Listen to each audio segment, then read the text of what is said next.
بسم اللہ الرحمن الرحیم۔ السلام علیکم خواتین و حضرات، قرآن فار رمضان کی اس نشست میں میں آپ کو خوش آمدید کہتا ہوں۔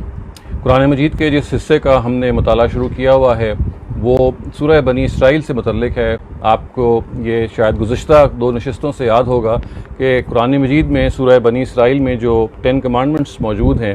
ہم ان کا مطالعہ کر رہے تھے، اور اس لحاظ سے خواتین حضرات ایک بہت کمپریہنسو جگہ ہے قرآن مجید کی۔ یہاں آپ کو قرآن مجید کی جو اخلاقی ہدایات ہیں وہ بہت تفصیل سے ملتی ہیں۔ یہ بھی ذہن میں رکھیے گا کہ اخلاق کی ہدایات کے بارے میں قرآن مجید کا نقطہ نظر موقف یہ ہے کہ یہ انسان کے اندر موجود ہیں،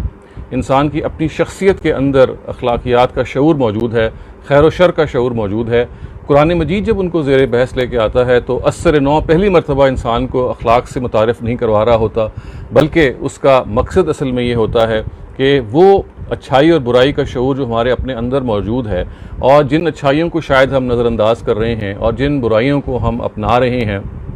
ان کے بارے میں ہمیں یاد دہانی کرائے، ان کے بارے میں ایک ریمائنڈر ہے جو قرآن مجید ہمیں دیتا ہے۔ یہ وہ ریمائنڈر ہے خواتین و حضرات جس کی وجہ سے انسان کے اندر یہ ایک امنگ پیدا ہوتی ہے، یہ خواہش پیدا ہوتی ہے کہ میں اعلیٰ اخلاق کا حامل بنوں۔ نبی صلی اللہ علیہ وسلم نے بھی یہ فرمایا کہ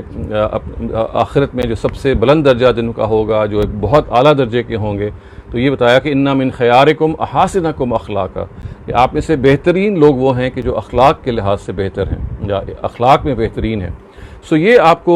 سورہ بنی اسرائیل کے اس حصے میں آپ یہ دیکھ سکتے ہیں تفصیل کے ساتھ کہ کس طرح سے تسلسل سے اللہ تعالیٰ نے اس میں ہمیں بہت ساری ایسی چیزوں کی طرف رہنمائی کی ہے جو انسان جن کے بارے میں کوتاہی کر لیتا ہے یا بھول جاتا ہے۔ تو آج سورہ بنی اسرائیل کا جو وہ حصہ ہے جہاں پہ یہ 10 کمانڈمنٹس ختم ہوتی ہیں، اس کو ہم پڑھیں گے۔ یہ ورس نمبر 33 یا 33 نمبر آیت سے شروع ہوتا ہے، اور اس کے الفاظ یہ ہیں کہ وَلَا تَقْتُلُوا النَّفْسَ الَّتِي حَرَّمَ اللَّهُ إِلَّا بِالْحَقِّ وَمَنْ قُتِلَ مَظْلُومًا فَقَدْ جَعَلْنَا لِوَلِيِّهِ سُلْطَانًا فَلَا يُسْرِفْ فِي الْقَتْلِ إِنَّهُ كَانَ مَنْصُورًا۔ اور اس کا ترجمہ یہ ہے کہ اور جس جان کو خدا نے محترم ٹھہرایا ہے اس کو قتل مت کرو مگر حق پر، اور جو ظلماً قتل کیا گیا تو ہم نے اس کے ولی کو اختیار دیا تو وہ قتل میں حدود سے متجاوز نہ کرے کیونکہ اس کی مدد کی گئی ہے۔ یہ قصاص کا وہ قانون ہے خواتین و حضرات جو قرآن مجید میں بیان بھی ہوا ہے، اور اس کی تفصیل یہاں چونکہ مکی سورہ ہے تو ایک خاص پہلو سے آئی ہے، اور یہ بتایا ہے کہ دیکھیے آپ اپنے لحاظ سے یہ انسان پر ہاتھ اٹھانا، انسان کا خون کرنا کسی بھی لحاظ سے یہ ان امیجنیبل ہے، یہ ان تھنکیبل ہے۔ دوسری جگہ پہ قرآن مجید میں نے اس کو یہ کہا کہ من قتل مؤمنا متعمدا فجزاؤہ جہنم، جس نے جانتے بوجھتے کسی بلیور کو قتل کیا تو اس کی جزا جو ہے وہ جہنم ہے، ابدی جہنم ہے۔ تو اس وجہ سے یہ وہ چیز ہے کہ جہاں انسانی خون جو ہے اس کو بہت محترم کیا گیا، اور یہ کہا گیا کہ اگر آپ نے کسی کے ساتھ یہ زیادتی کی ہے تو پھر حکومت اور جو مقتول کے جو ورثاء ہیں وہ اس معاملے میں مدعی ہوں گے، اور اس معاملے میں اگر کوئی کنسیشن مدعی جو ورثاء ہے وہ دینا چاہتے ہیں تو وہ حکومت اگر اس کنسیشن کو صحیح سمجھتی ہے تو وہ دیا جائے گا۔ یہ اور مقام پہ بھی بات بیان ہوئی بھی ہے۔ اس وجہ سے یہاں اتنا ہی ہمیں سمجھ لینا ضروری ہے کہ یہ انسانی جان کا جو احترام ہے، انسانی جان کے حوالے سے جو ہمیں یہ رویہ اختیار کرنا ہے کہ اس کے بارے میں ہم سوچ بھی نہیں سکتے کہ ہم کسی کو قتل کریں گے۔ دیکھیے اگر آپ نے کبھی مغرب میں اور مشرق میں رہتے ہوئے مطالعہ کیا ہو تو انسان کے اندر جو ایک حیوانیت پائی جاتی ہے، انسان کے اندر ایک جو درندگی پائی جاتی ہے، اس کا اظہار اگر آپ دیکھنا چاہیں تو اس میں ہوتا ہے کہ انسان دوسرے کی جان کے ساتھ اس کو ایک بالکل ارزاں سمجھتا ہے، اس کو ایک ایسی چیز سمجھتا ہے کہ اگر وہ لے بھی لی جائے تو اس سے کوئی فرق نہیں پڑتا۔ تو خداوند تعالیٰ نے یہ کہا کہ یہ جو انسانوں کا معاشرہ ہے یہ ڈھور ڈنگروں کا معاشرہ نہیں ہے، یہ انسانوں کی رہنے کی جگہ ہے۔ یہاں کسی شخص کو دوسرے شخص پہ کسی قسم کی دسترازی، خاص طور سے اگر وہ اس نوعیت کی ہے کہ آپ کسی کی جان لے رہے ہیں، تو یہ نہیں اس کو حاصل ہے۔ اور اگر آپ نے یہ لے لی ہے تو پھر جو مقتول کے اولیاء ہیں وہ اگر قصاص لینا چاہتے ہیں تو یہ ان کو حق حاصل ہے۔ اور اس کے ساتھ ساتھ یہ بھی ان کو کہا گیا کہ فلا یسرف فی القتل، یہ نہیں ہونا چاہیے کہ آپ اگر جواباً قتل کریں تو آپ اس سے زیادہ تجاوز کریں جتنا نقصان آپ کا ہوا تھا. آپ ایک کے بجائے 2 لوگوں کو قتل کر دیں, آپ ایک کے بجائے 10 لوگوں کے ساتھ وہ انتقامی کارروائی کریں. یہ چیز ہے جس کو بتایا گیا کہ دیکھیے اگر آپ نے انتقام لینا ہے تو وہ it has to be commensurate with the harm that has been inflicted. جتنی زیادتی ہوئی ہے اسی کے برابر آپ نے اس کا بدلہ لینا ہے. اس کے بعد یہ دیکھیے جو الفاظ فرمائے گئے کہ ولا تقربوا مال الیتیم الا بالتی ہی احسن حتی یبلغ اشدہ واوفوا بالعہد ان العہد کان مسئولا. اور یہ کہا گیا کہ اور یتیم کے مال کے پاس بھی نہ پھٹکو مگر اس طریقے سے جو احسن ہے, جو عمدہ طریقہ ہے, جو بہتر ہے, یہاں تک کہ جب وہ اپنی پختگی کی عمر تک پہنچ جائے. یا ظاہر ہے کہ اس سے مراد یہ ہے کہ اگر آپ کسی یتیم کے سرپرست ہیں تو آپ ان کی سرپرستی کو حاصل کرتے ہوئے اور سرپرستی کی نتیجے میں جو آپ ان کی خدمت کر رہے ہیں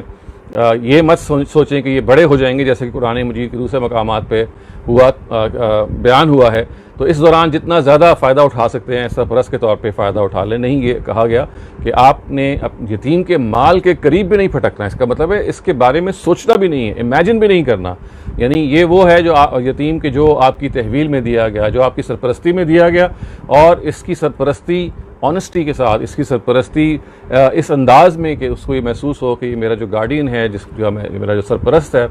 یہ میرے ساتھ کوئی مالی زیادتی نہیں کر رہا. اور پھر یہ کہا گیا کہ جب وہ عمر کو سن میں پہنچ جائے کہ جس میں آپ اس کے سرپرست ہیں اور آپ مال کے گارڈین ہیں, تو پھر اس کو وہ مال لوٹائیے, اس کے سپرد کیجئے, کیونکہ ایز اے گارڈین آپ جب تک کہ وہ اس عمر میں نہیں تھا کہ اپنے مال کو وہ خود اس پہ تصرف کر سکتا, اس کو استعمال کر سکتا, آپ اس کے بہاف پہ اس کی آپ نگہداشت کر رہے تھے. اور پھر دیکھیے جو بہت ہی اہم بات ہے خواتین حضرات جو اس کے خاتمے میں فرمائی گئی وہ یہ ہے کہ وَأَوْفُوا بِالْعَهْدِ إِنَّ الْعَهْدَ كَانَ مَسْئُولًا, اور وعدہ پورا کرو اس لیے کہ وعدے کے بارے میں پرسش ہوگی. یہ ایک اتنی اہم بات ہے خواتین حضرات کو, اس کو ہمیں بار بار سوچنا چاہیے کہ ہم جب کسی کو زبان دیتے ہیں, جب ہم کسی سے کوئی کمٹمنٹ کرتے ہیں, تو پہلی بات تو یہ ہے کہ زبان دینے کے موقع پہ, کمٹمنٹ کرنے کے موقع پہ آپ کو یہ پتہ ہو کہ آپ یہ کمٹمنٹ آنر کر سکتے ہیں. کتنی ہی موقع ایسے آتے ہیں, کتنی ہی دفعہ ایسا ہوتا ہے کہ ہم کمٹمنٹ کرتے وقت بھی یہ جان رہے ہوتے ہیں کہ شاید ہم اس کو پورا نہ کر سکیں, لیکن ہم فراخ دلی کے ساتھ کمٹمنٹ کر دیتے ہیں. تو یہ ذہن میں رکھیے گا کہ کسی کو اپنی زبان دینا یہ بہت بڑی چیز ہے. اس پہ آپ کو یہاں تک اپنے آپ کو پابند کرنا چاہیے کہ اگر جان بھی دینی پڑے, بہت بڑی سیکریفائس بھی کرنی پڑے, تو زبان دی ہوئی کو پورا کیا جائے گا. ہاں, ایکسیپشنل سرکمسٹانسز ہمیشہ ہوتی ہیں, ان ایکسیپشنل سرکمسٹانسز کے لحاظ سے انسان اپنا عذر بھی بیان کرتا ہے, وہ عذر جو ہے وہ ایکسیپٹیبل بھی ہو جاتا ہے. لیکن یہ ایک اہم بات ہے کہ جب آپ کسی کو وقت دیں, یعنی وقت کے بارے میں پنکچوالٹی جو ہے یہ اسی سے نکلتی ہے. یعنی یہ عہد جو ہے کہ آپ نے کسی سے کہا کہ میں فلاں ٹائم پہ آپ سے ملنے آؤں گا, یا آپ نے کسی کو فلاں ٹائم پہ اپوائنٹمنٹ دی, تو اس پہ آپ کو کاربند رہنا ہے. یہ ایک بڑی ادنا مثال ہے لیکن بڑی اہم مثال ہے. اگر آپ غور کریں تو ہماری پوری زندگی ایک پرومس ہے خداوند تعالیٰ سے, اور اس کے اندر سارے وہ ایگریمنٹس جو ریٹن یا ان ریٹن ہیں وہ سارے پرومسز آ جاتے ہیں. یعنی ماں باپ کا جو اپنے اولاد کے ساتھ ایک پرومس ہے ان کی نگہداشت کا, یہ کہیں لکھا ہوا نہیں ہے لیکن یہ انڈرسٹوڈ ہے. اسی طرح سے بچوں کا اپنے والدین کے ساتھ صلہ رحمی کا جو معاملہ ہے یہ بھی ایک عہد ہے, یہ بھی ایک پرومس ہے, اگرچہ یہ کہیں اس طرح سے بیان نہیں ہوا لیکن یہ انڈرسٹوڈ ہے. تو یہ سوشل نارمز ہیں, یہ بھی اس میں انڈرسٹوڈ ہیں, جو آپ نے زبان دی ہوئی ہے یہ بھی اس پہ انڈرسٹوڈ ہے. تو اس کے بارے میں ہمیں یہ رویہ اختیار کرنا کہ ہر حال میں اس کو ہم نے پورا کرنا ہے. قرآن مجید یہ کہتا ہے کہ اس لیے کہ اس کی پھر آپ سے پرسش ہوگی. اگر آپ نے کسی سے پرومس کیا ہے, you will be asked by God in the hereafter کہ آپ نے وہ پرومس پورا کیا تھا. کسی کو آپ نے زبان دی تھی تو اس زبان کو آپ اس کا کتنا پاس رکھا تھا. تو یہ ایک ایسی چیز ہے جس میں ہمیں بہت محنت کی ضرورت ہے کہ ہم کمٹمنٹ یا تو کریں نہ, لیکن جب کریں تو اس نیت سے کریں کہ پوری کریں گے, اور جتنی بھی مشکل آئے گی اس کے باوجود اس کو پورا کرنے کی. ہم خواتین حضرات, ہمارا کسی وجہ سے سلسلے منقطع ہو گیا تھا تو ہم دوبارہ سے اس کا آغاز کر رہے ہیں اسی آیت سے. سو الفاظ یہ ہیں کہ وَأَوْفُوا الْكَيْلَ إِذَا كِلْتُمْ وَزِنُوا بِالْقِسْطَاسِ الْمُسْتَقِيمِ ذَلِكَ خَيْرٌ وَأَحْسَنُ تَأْوِيلًا. اس کے بارے میں یہ فرمایا گیا, اور جب تم ناپو تو ناپ پوری رکھو, جب ناپو تو ناپ پوری رکھو, اور وزن صحیح ترازو سے تولو, صحیح ترازو سے کرو, کیونکہ بہتر اور معال کار کے اعتبار سے یہی خوب تر ہے. یعنی یہ بات کہ آپ جب کسی کے لیے ناپیں، کوئی مرچنڈائز آپ کسی کو دیں، آپ کسی لیے اگر بازار میں بیٹھے ہیں تو آپ ظاہر ہے کہ مارکیٹ میں اس کمٹمنٹ کے ساتھ بیٹھے ہیں کہ جو مجھ سے جو کچھ مانگا جا رہا ہے، جس کے حوالے سے میں مسئول ہوں کہ میں نے فلاں چیزیں بیچ رہا ہوں، فلاں مرچنڈائز کے لیے میں رسپانسبل ہوں، تو اس میں ہرگز ڈنڈی نہ مارو۔ اور یہ ایک ایسی خواتین حضرات امپورٹنٹ چیز ہے جسے ہمیں اس کا لحاظ کرنا چاہیے کہ آپ کے پاس جب ایسی کوئی ذمہ داری ہو جس میں آپ مارکیٹ میں بیٹھے ہوئے ہیں اور مارکیٹ کی جو چیزیں ہیں اس میں سے کسی کو آپ فروخت کر رہے ہیں، تو یہ نہیں ہونا چاہیے کہ اس کے نتیجے میں آپ کوئی ایسا کام کریں کہ جتنا آپ سے مانگا گیا اس سے آپ نے کم تول دیا۔ یہ اتنی بڑی ڈس آنیسٹی ہے۔ اس کا مطلب یہ ہے کہ آپ اپنے کچھ گین کے لیے آپ نے دوسرے کو دھوکہ دیا۔ یہ ایک ایسی دھوکہ دہی ہے کہ جس کے بارے میں خداوند تعالیٰ کی بہت ناراضی ہے جو مول لی جا سکتی ہے۔ تاجروں کو یہ خاص طور سے کہا گیا کہ اپنے زندگی میں اگر آپ کو یہ موقع اللہ تعالیٰ نے دے دیا ہے کہ آپ تجارت کریں، اگر آپ بیچیں چیزوں کو، آپ فروخت کریں، آپ کاروبار کریں، تو اس میں فل آنیسٹی کے ساتھ پوری دیانتداری کے ساتھ آپ نے یہ معاملہ کرنا ہے، کیونکہ اگر آپ یہ دیانتداری کے ساتھ معاملہ نہیں کریں گے تو ظاہر ہے اس کے نتیجے میں آپ ڈنڈی ماریں گے، جو اللہ تعالیٰ کے ہاں بہت زیادہ مطلوب ہے اور معیوب ہے۔ اس کے بعد یہ کہا گیا کہ وَلَا تَقْفُ مَا لَيْسَ لَكَ بِهِ عِلْمٌ ان السمع والبصر والفؤاد كل ذلك كان عنه مسؤولا، یعنی کہا گیا کہ جس چیز کے بارے میں آپ جانتے نہیں ہیں اس کے بارے میں آپ ٹو نہ لگائیں۔ یعنی کہا گیا کہ انسان کا جو ان السمع والبصر والفؤاد كل اولئک كان عنه مسؤولا، یعنی کیونکہ کان، آنکھ اور دل جو ہیں ان کی اس میں سے ہر ایک چیز کی پرسش ہونی ہے۔ یعنی آپ دیکھیے کہ یہ کہا گیا کہ آپ کو حسن ظن سے بھی کام لینا ہے، آپ نے اندازہ نہیں لگانے، آپ نے ایسی چیزوں کے بارے میں کنجیکچر نہیں کرنا کہ جن کے بارے میں آپ کو پتہ نہیں ہے، کیونکہ اس کے نتیجے میں پھر آپ گاسپ شروع کر دیتے ہیں، اس کے نتیجے میں آپ اندازوں سے اپنی انفارمیشن کو آگے منتقل کرنا شروع کر دیتے ہیں، اس کے نتیجے میں ان انویسٹیگیٹڈ فیکٹس کو آپ آگے، یعنی وہ ان انویسٹیگیٹڈ چیزیں جن کو آپ آگے منتقل کرنا شروع کر دیتے ہیں۔ یہ ذہن میں رکھیں گے کہ کان، آنکھ اور دل ان کی پرسش ہونی ہے، یعنی جو کچھ بھی آپ کر رہے ہیں you will not be allowed to go scot free, آپ کی اپنی جو جسم کا حصہ ہے وہ اس کی گواہی دے گا اگر آپ نے اس کے خلاف کیا۔ ایک اہم بات جو بتائی گئی کہ ہر حال میں آپ کو جس چیز کے بارے میں علم نہیں ہے اس کے درپے نہیں ہونا، اس کے بارے میں رائے نہیں دینی۔ اگر کسی سوال کا آپ کو جواب نہیں آتا تو خاموشی کے ساتھ اس کا اعتراف کیجئے کہ آپ کو اس کا جواب نہیں آتا۔ اگر کسی چیز کے بارے میں معلومات نہیں ہے تو اس معلومات کے آپ درپے نہ ہوں۔ Don't go after things, especially ایسی چیزیں کہ جس میں آپ دوسرے کے بارے میں ان کے عیب تلاش کر رہے ہوتے ہیں، دوسرے کی برائیاں تلاش کر رہے ہوتے ہیں۔ تو جن چیزوں کے بارے میں آپ کو علم نہیں ہو سکتا اس میں اپنا لام نہ لگائیے، یہ بات فرمائی گئی۔ اور پھر دیکھیے اس کے بعد یہ کہا گیا کہ وَلَا تَمْشِي فِي الْأَرْضِ مَرَحًا إِنَّكَ لَن تَخْرِقَ الْأَرْضَ وَلَن تَبْلُغَ الْجِبَالَ طُولًا، اور یہ فرمایا گیا کہ زمین پر اکڑ کے نہ چلو، تم نہ زمین کو پھاڑ سکتے ہو اور نہ پہاڑوں کے طول تک پہنچ سکتے ہو۔ یعنی یہ بھی ایک ایسی امپورٹنٹ بات ہے کہ آپ کو اپنی زندگی میں ہمبل رہنا ہے، ہیوملٹی کے ساتھ رہنا ہے، اکڑ نہیں دکھانی، ایروگنس نہیں دکھانی، اس لیے کہ آپ کی جو ایروگنس ہے اس سے آپ زمین کو نہیں پھاڑ سکتے، آسمان تک نہیں پہنچ سکتے، اپنے آپ کو جو آپ پوز کر رہے ہیں وہ آپ نہیں بن سکتے۔ یہ ایک فالس شو ہے اپنی ایروگنس کا، اپنی سپیریورٹی کا، تو ایسے نہیں کرتے۔ اور زمین پہ اکڑ کے نہ چلو، یعنی اکڑ کے چلنے کا ظاہر ہے مراد یہ ہے کہ آپ کا جو انداز ہے، آپ کے جو سٹائل ہے چلنے کا، اس سے آپ دوسرے کو پیغام دے رہے ہیں کہ آپ اس سے سپیریئر ہیں، آپ کے پاس کوئی بہت دولت آ گئی ہے یا بہت کوئی ٹیلنٹ آ گیا ہے یا کسی بھی وجہ سے آپ اپنے آپ کو برتر سمجھ رہے ہیں۔ انسان کا کام ہے کہ وہ اپنے آپ کو اللہ کا عاجز بندہ سمجھے، وہ اپنے آپ کو اللہ کی مخلوق سمجھے۔ صرف اللہ تعالیٰ ہی بڑے ہیں، ہم سب عاجز ہیں، ہم سب چھوٹے ہیں، ہم سب ضرورت مند ہیں، اور ہم سب سے کسی وقت بھی جو صلاحیت ہے جس کی بنیاد پہ ہم اکڑتے ہیں وہ لی جا سکتی ہے۔ یہ خدا کی امانت ہے، اس لیے اس چیز کی طرف سے ہمیں بہت متنبہ کیا گیا۔ اور پھر دیکھیے آخر میں فرمایا کُلُّ ذَلِكَ كَانَ سَيِّئُهُ عِندَ رَبِّكَ مَكْرُوهًا،